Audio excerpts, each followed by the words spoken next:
Can you tell our students here what exactly a finance specialist does? Yeah, definitely. So, finance, there's usually when I say finance to people, they think I'm working in a personal bank. So you go into a branch and you see people sitting there who are going to open an account for you. But all of this is personal finance. It's very different. This is something that you don't have to study finance to do. What I'm talking about is something that actually most people don't know happens. And whether you know it or not, every minute, there's hundreds of billions of dollars that are moving around. And there's big companies who are making lots of decisions to see, like for example, I think many of the adults here, their 401k, their retirement fund is invested in a company. Either it's invested in the company that I work for, or it's invested with the company that I work for. So somebody at the company that I work for has to choose, where is this person's retirement money going to go at large, like in a big fund. So the role of someone in finance, and I'm talking about only corporate finance. You can be a trader, you can trade. I used to work with traders. These people work very hard. It's another career option, but I don't recommend it for many of us. These people make tons of money, but they work all day. And but as someone who's working in corporate finance, there's 4 roles that I'll tell you about. One is that you're a prophet. So the prophet is someone who looks at where are we now as a company, and what are our results going to look like in the next 3 to 5 years? So this is our net income now. The company just made, I don't know, $30 billion this year. How much are we going to make the next year? How much money of that is in that amount? How much are we going to spend on hiring new people? How much are we going to spend on installing new computers so that our traders could work faster? How much money are we going to pay all these people? All these decisions are made. Where are we going to open up new branches, for example, if you work for a bank, or if you work for Johnson & Johnson? How much money are you going to spend on R&D? Where are you going to get that money from? Are you going to borrow it? Are you going to issue new shares are you going to issue new bonds? All these things are questions that finance people have to do to look ahead.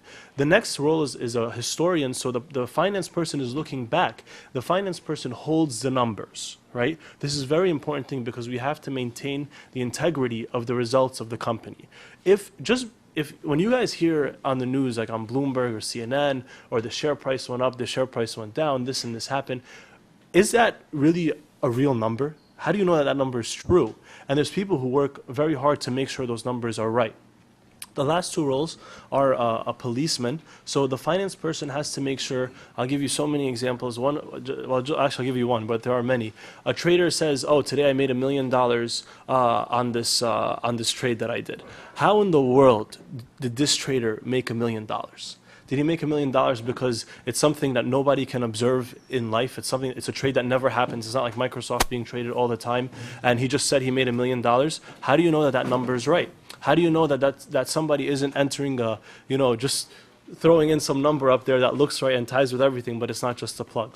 And the last thing is a business partner, that the finance person in every company, whether it's a hospital, whether it's a practice, like a private practice, whether it's a pharmaceutical company, a marketing company, whatever, there has to be finance people to partner with the CEOs, with the people who are running the business, to tell them that what you want to do is feasible, what you want to do is not feasible. Because business people, they want to move the company, make more money, but they don't realize that sometimes they may be taking on more risks that are against their intentions, and that's what finance people help them to do.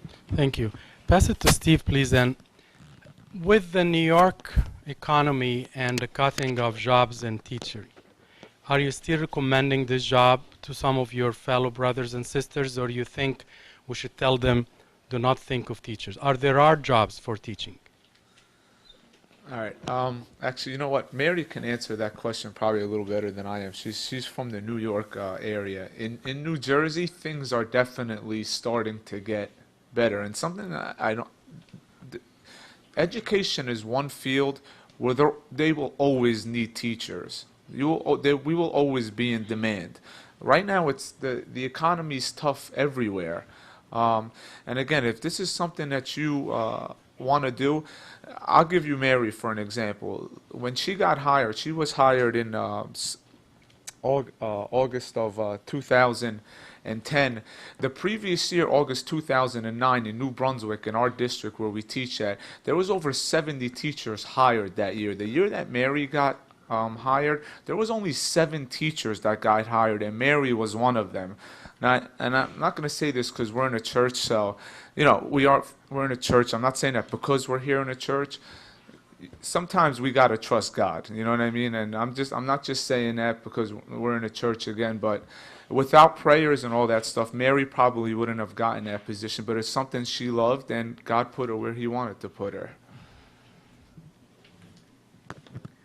Okay, my opinion, in New York right now, it's very tough for a teacher. The New York City Department of Education is right now under a hiring freeze, so they're not hiring right now. There are Catholic schools, and I mean, if you're starting your career right now, I mean, starting your schooling right now, if you finish education in 4 years, I mean, who's to say that it's going to be the same in 4 years? It might improve. I really don't know, but there's others. You don't know if you're going to stay in New York for your whole life. You don't know where you're going to go, and they're not gonna have a freeze forever. They're gonna need teachers, and another option is that if you think about teaching, it's not just a general education thing. You can also go into special education, which is always more in demand, or speech, for example. I personally, when I went to college, I double majored in elementary education and linguistics because the elementary education program at Queens College requires that you do a double major. So linguistics is something that I've always been interested in. I've always been interested in learning languages, learning about languages, how they're learned, how they're acquired. So something that I'm considering for myself when I go to get my master's is to go into speech pathology, which you can work as a speech pathologist in a school, you can work as a speech pathologist in a hospital, in a private clinic, in people's homes. So there's so many options if you go into education for you to open new doors. It's not just, oh, I'm going to be a kindergarten teacher or a first grade teacher. You could do special education. You can be a reading specialist. You can be a speech pathologist. There's so many other options other than just being a general education teacher. So. You spoke about marketing in a specific way. Can you tell us if there are other jobs within other angles to marketing that people may be unaware of? I'm glad you brought that up, Uncle Henny, because marketing is very broad. Marketing covers, just so you know what the definition is, essentially it's the process of learning your target audience, so who you're trying to send a message to, and then from that point, it is the process of presenting that message for a purpose. So that's the definition of marketing. So there's a lot of things and a lot of jobs that go with that field. What I was telling you, I went through the same category, which was more of online type of, that's the route I'm in now, online marketing. But if you look at any of the sports, public figures, those are all marketing, public relations types of roles where they're on TV promoting a product. They're marketing for a product that's that is presenting an item. So in that one commercial, there's so many different roles of marketing that have been taking place. For example, the market research. So just to get this event up and running, and actually to get any type of event or any type of message across, there has to be some sort of marketing involved. Actually, as Christians, we are supposed to be marketing the life of a Christian every day to all those people that are looking at us and are watching us or speaking to us. Marketing is very broad, but yet you can find your specific interest if you like that field of having a passion about something and then presenting it. And that was the angle I took it when I was in school and I fell in love with it.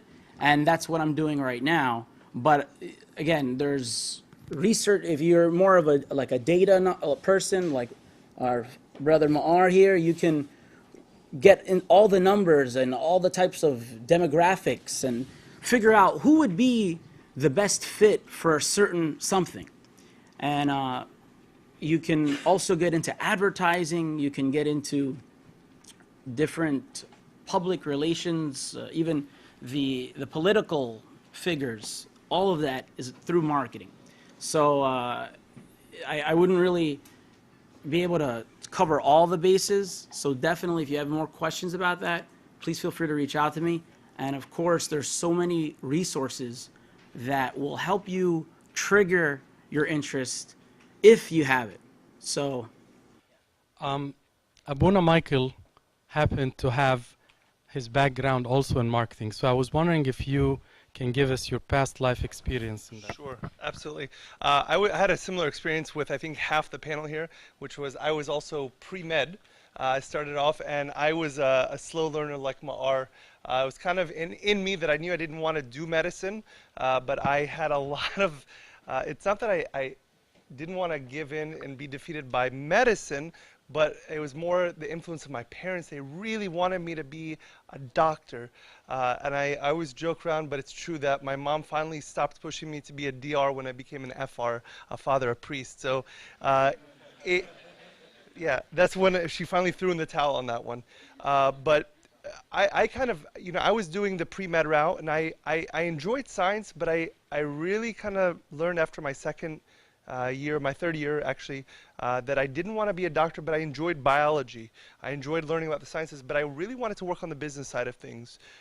So I continued along the route of doing molecular biology, and I ended up getting a minor in business and pursued the route of sales and marketing in the biotech world. And I think just something that I would propose to you, if you're thinking about doing sales and marketing, and sometimes they're lumped together, it's not a fair connection. They're loosely connected to one another, sales and marketing. But really, whether you're doing sales and marketing, my first sales director told me we're all selling something, right? And that's, I think, the point that Chris was saying. But if you want to, let's say, do sales and marketing for a pharmaceutical company, one of the routes, and I think we have some people that have worked for pharmaceutical companies, one of the nice routes of going is to specialize in something in the sciences, perhaps even become a pharmacist and get a second major or a minor in business, okay? So that makes you more attractive to the pharmaceutical companies to sell their products, okay? I wanted to do biotech sales and ultimately business development, but the priesthood got me before I could get into business development and really become fully committed to that. So I went the route of molecular biology with a minor in business. Other people that would like to do technology sales, information technology sales, they want to do software sales and software solutions. My proposal again would be to get something technical. And you don't always have to do this. I think there are definitely exceptions, but the more you make yourself technically attractive, the more a company will find that you've proven that you are trainable on the technology side as well as on the business side. So I think having that combination, depending on what you want to do sales and marketing in, is very important. The last thing that I'll say on this is that, like Chris said, the sales and marketing realm is very, very broad, okay? And we're all selling, like he said, something. I would simply challenge you, if I could close with this one thought before we break for lunch, is that like my first sales manager told me, we're all selling something. And I think the point that Chris made is very important. Regardless of what it is, what career path you choose to take, it's very important that I don't want to use the word sell, but really kind of present and always use the talents that God has equipped us with to serve Him and to serve people, to serve others. I really want to challenge you to find what is it that God has gifted you with. And I hope, if nothing else from today, you find what has God gifted you with, what has He equipped you with, what talents has He really, and what passions do you have, what things do you love to do. find how you can become more effective at that. If you can do that as a career, as a profession, and use that to help other people, I think that's the thing that you'll find, that you'll really find a great satisfaction in doing what it is that you do. And the great thing is you can get paid to do it as well. It's fantastic, okay? That's always a good thing. So I just want to really encourage you, continue this. It's a process. You're not going to have all the answers today, but continue the process, continue exploring, and keep in your mind also the big question is, which is how can I use these talents and my training, my skills, to ultimately also help grow the kingdom and be a blessing for other people. Whatever decisions you make now are going to impact you for the rest of your life. Loans are there forever. You're always going to be in debt. You're going to have a house, you're going to have a car. All these things are loans, loans, loans, loans, loans. It's such a simple, unchristian thing that's happening. It's so common. It's cheating in school.